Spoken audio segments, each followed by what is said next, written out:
Hello everyone, in this video I'm gonna talk about the new boss called War that came with the Apocalypse patch. I'm gonna start with the monsters in this area. There is nothing really too special. The Soul Swallower can hit strong from range. It can actually hit up to 2000 to a character with Ivory Dofus, so I'll be careful about that. The Slash Master seems to be able to teleport around both to enemies and to next to his allies. So in one turn, it can teleport to your team, hit you, then teleport back, and so forth. And it also steals AP in an area of effect around it, up to 3 AP, which is not a big deal.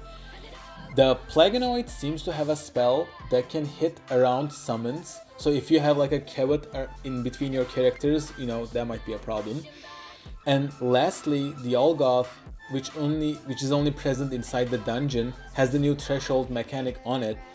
And I'm gonna talk more about them later with the boss, but basically during his first threshold, the first half of his health, he is resistant to melee attacks, and during his second threshold, he is resistant to ranged attacks.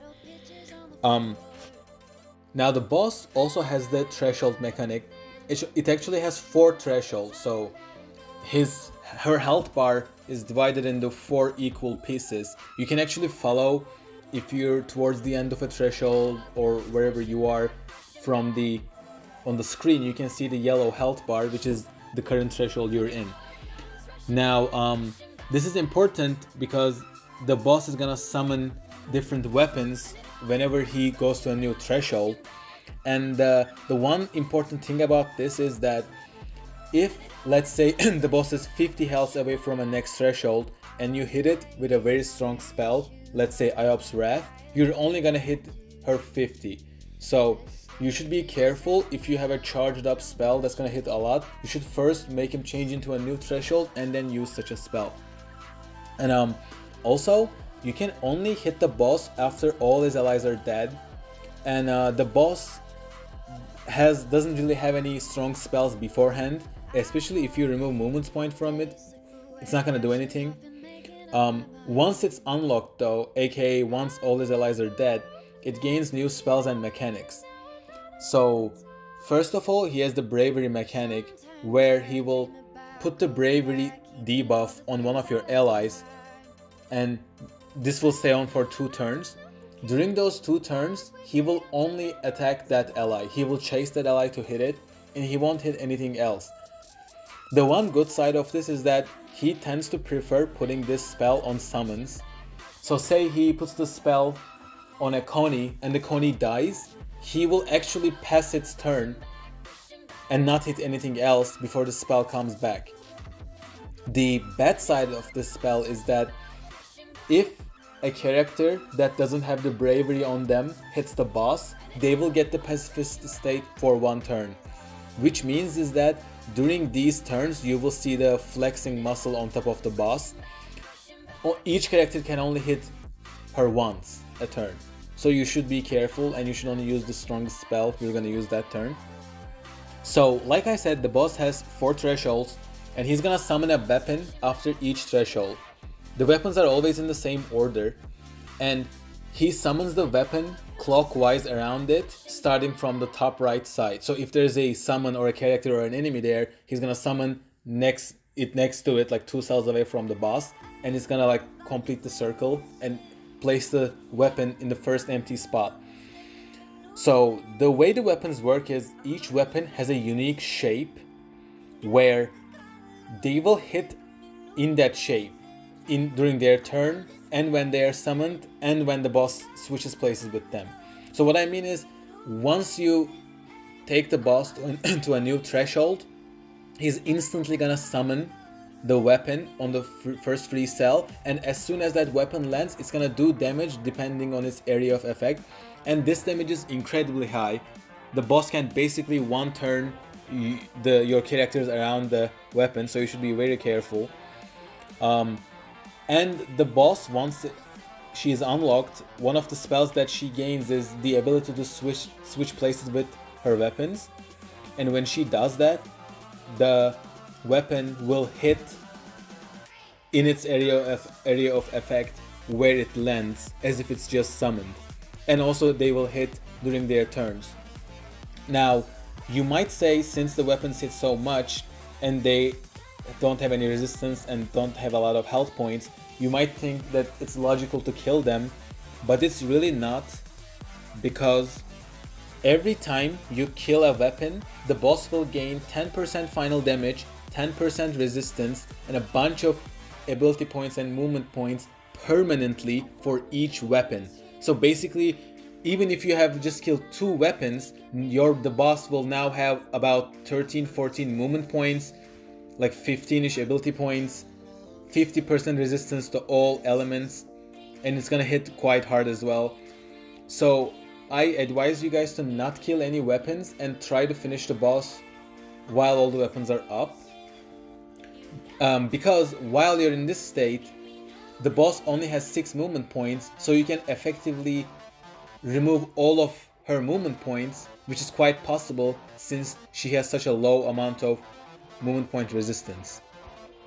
During my fight, I was able to do this with 2 characters. My Enu would usually remove 4 or 5 movement points per turn, and my Cra removed the remaining movement points, and I only had 1 removal trophy and a cubist shield on Cra. That's all it took. I'd say the fight looks quite easy at the beginning, but the difficulty ramps up quite a lot towards the end, especially when there are multiple weapons alive. So if you're following my strategy where you don't kill the weapons, I highly suggest that you avoid the boss from reaching them.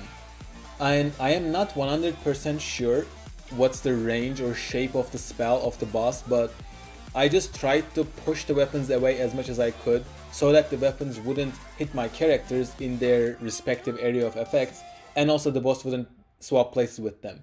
So if you have a Cra, you can use Lashing Arrow to push the weapons away. Also, another mechanic that I'm not quite sure about is so when the boss casts the spell to change places with a weapon, I think if you're close to the weapon or the boss will also change places with one of your characters. And the character that has switched places is now put on a 1-cell trap, such as the ones on Trides on Depths of Sphokia.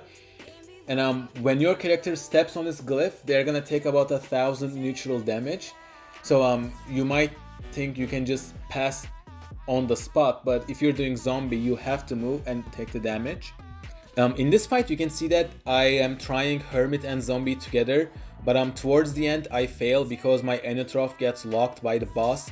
I am actually not quite sure how the boss switched places and reached me, because I was perfectly keeping it away every turn. But it's okay. My Enu couldn't move, so the zombie failed, and I was really tired of this boss, so I just wanted to finish it, so I only completed Hermit.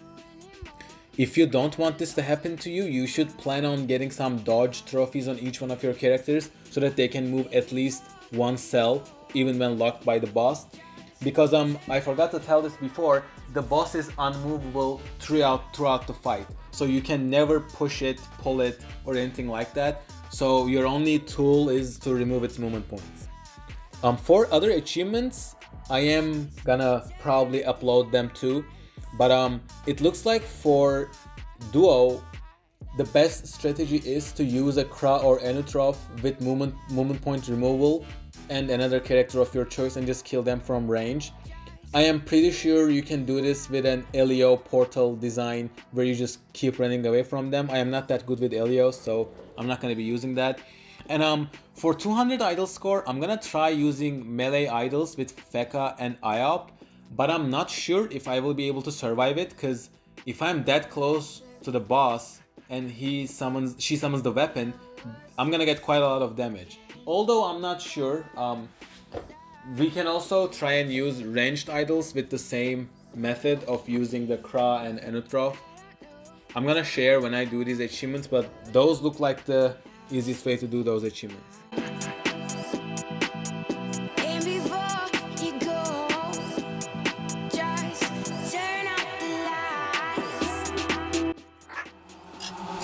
I don't ever want to go. You're the only thing I know.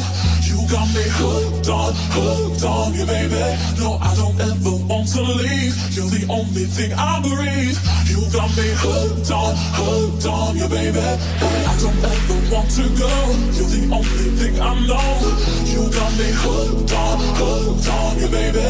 No, I don't ever want to leave. You're the only thing I breathe. You got me hooked on you, baby.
Want to go.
Yes.